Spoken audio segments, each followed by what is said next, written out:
San Diego scientists are gearing up to help lead the effort against the newest dangerous variant of coronavirus. Good evening. I'm Kimberly Hunt. And I'm Steve Atkinson. The Omicron variant is spurring the U.S. and other countries to put new travel restrictions on countries where the virus has already been spreading.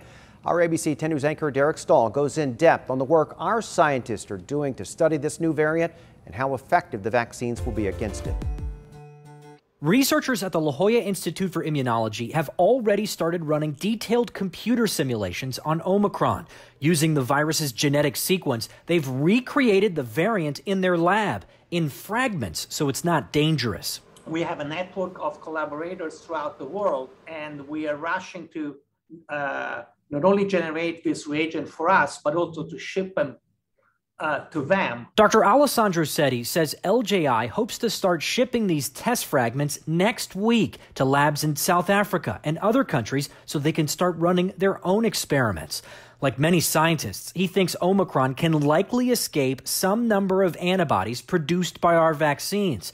But the vaccines also train another line of defense that Dr. Setti specializes in: T cells, and he says the early signs are positive. The indication is that the T cells will be impacted a little bit, but not dramatically, in the sense that certainly more than half, or 75% or more of their response should still be there. If a virus slips past antibodies, T cells swoop in later to kill the infected cells. A strong T cell response means you might get sick with the sniffles, but not severely ill. And that's what UC San Diego's Dr. Robert Schooley expects. I do think that we'll get a good bit of protection from the currently available vaccines, and it's really important for unvaccinated people to get vaccinated, and for those who haven't been boosted to get in there. He says there's no hard evidence yet that Omicron causes more severe disease. In fact, early reports from South Africa indicate infections have so far largely been mild. But what worries scientists is that Omicron has a kind of cloaking device in its genetic code, like Delta,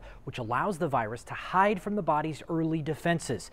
And there are reasons to think Omicron's cloaking device is better than Delta's. Viruses that do a better job of turning off the immune response early, like this one, tend to cause people, particularly unvaccinated people, to do not as well. Dr. Schooley says UC San Diego is sequencing samples from every student and staff member who tests positive, and they're sampling wastewater daily, looking for signs of Omicron. He thinks it's likely already in the U.S. Derek Stahl, ABC 10 News. And Dr. Setti says his team should have early results on the strength of the T cell responses in the next few weeks.